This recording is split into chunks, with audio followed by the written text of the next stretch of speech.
What the fuck is property? Property can be difficult to talk about because there's so many definitions, and there's a lot of disagreement around where to even start with a topic like that.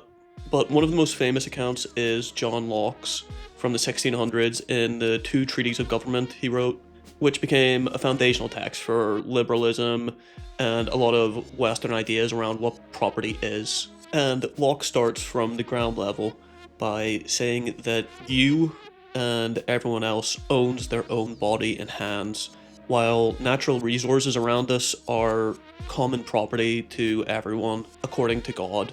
But whenever you labor on a natural resource with your hands, that labor makes that natural resource your property. But Locke does point out this only extends to a reasonable share of the common property around us.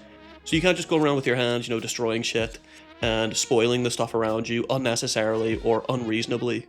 Add on to that, you can only appropriate so many of those common natural resources as your fellow commoners agree to. And Locke also does agree that you can trade products of your labor according to their value so as not to see them also perish unreasonably. He even goes one step further and says that this labor that you're doing onto natural resources increases the general support of human life, so as a general good. Like, someone who starts farming a land can produce far more than can naturally be produced just by letting nature do its thing on that land. So it actually allows for a greater benefit to all of us. And this idea of property for Locke was meant to be a counter to the inherited status that had come about before that with stuff like monarchy, where people were expected to have stuff just because they've always had it, and people who don't have stuff have never been allowed to have anything more. So property for Locke, in its really basic terms, is basically natural resources plus your own labor creates property.